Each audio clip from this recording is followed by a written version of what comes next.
Allô tout le monde, j'espère que vous allez bien. Moi ça va super bien comme toujours. En plus il fait super beau dehors. Donc aujourd'hui j'ai décidé de vous parler de Chloé Celebrates Haitian Flag Days. Je vais vous mettre le livre. Oh ok, je ne sais pas si vous pouvez le voir. Ouais, bon, restez branchés et je ferai un petit résumé sous peu.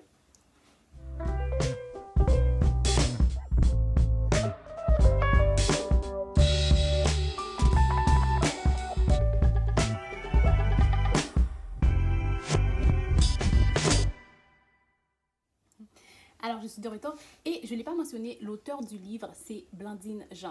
Pour vous faire un petit résumé très court, c'est l'histoire d'une jeune fille qui a décidé de célébrer la fête du drapeau haïtien qui est exactement le 18 mai. Donc, c'est ça, c'est pour honorer ses ancêtres, pour valoriser sa culture. Elle décide de célébrer la fête du drapeau. Alors, c'est pas mal tout pour l'histoire. C'est une petite histoire que j'ai vraiment aimée et j'adore les jeunes haïtiennes parce que l'auteur, elle est très jeune. D'ailleurs, je mettrai le lien du livre si vous voulez vous le procurer sur le livre est disponible sur Amazon. Pas juste Haïti qui célèbre la fête du drapeau haïtien le 18 mai. Il y a plusieurs pays de l'Amérique latine en l'honneur du fait que Haïti les a aidés à combattre. Ils célèbrent la fête du drapeau aussi avec nous. En fait, ils célèbrent la fête du drapeau. En fait, ils nous honorent un petit peu parce que, bon, si ils sont libres, c'est un peu à cause de nous. Donc, ils nous honorent aussi. Donc, c'est pas mal tout pour le résumé du livre. Je vais vous montrer quelques illustrations. Et voilà. Elle porte une belle robe, Carabella. Elle est belle. J'aime beaucoup, beaucoup le livre. Si j'ai un commentaire négatif à dire, c'est juste que je trouve que les illustrations auraient pu être meilleures. Mais sinon, l'essentiel est là. L'histoire, c'est une très belle histoire. Alors, si vous êtes intéressé, comme je l'ai dit, je mettrai le lien si vous voulez le procurer. Alors, c'est pas mal tout pour l'histoire.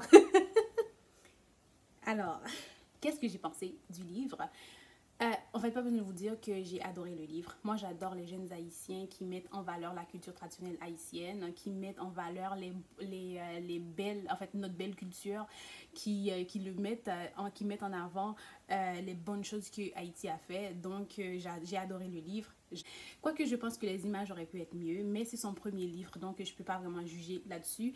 Et je trouve que par les temps qui courent, c'est vraiment important. Ce genre de livres-là sont tellement important pour les enfants, que ce soit celui-là ou un autre livre qui met en valeur la culture traditionnelle haïtienne. Parce que souvent, quand un pays passe un moment difficile, on a toujours tendance à oublier les belles choses, les choses positives. Donc, si vous avez des enfants à la maison, je vous conseille vraiment d'acheter celui-là ou n'importe quel autre livre, en fait, que vous pouvez trouver pour mettre en valeur la culture traditionnelle haïtienne parce qu'on n'a pas toujours été comme ça. Bon, c'était pas mal tout pour moi. J'espère que vous avez aimé le clip. J'espère que c'est un livre que vous lirez dans un avenir proche. Si vous avez aimé le clip, donnez-moi un beau pouce en l'air. Je tiens à remercier toutes les personnes qui se sont abonnées à ma chaîne. Je suis maintenant à 160 abonnés et je suis très fière de moi, très fière de nous. La petite communauté que je suis en train de construire sur YouTube. Je suis très contente. Je m'étais donné d'ici la fin de l'année pour avoir 160 abonnés. Bon, effectivement, je ne pense pas que ça arrivera parce qu'il reste 2 mois avant que l'année termine. Mais je suis sûre et certaine que j'aurai le double d'abonnés. Donc, c'est ça. Je croise le petit doigt et j'attends.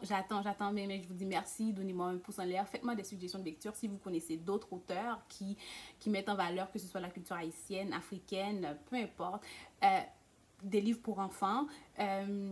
Donc, laissez-moi savoir. Donc, c'est pas mal tout pour moi. Je vous dis bye et à la prochaine!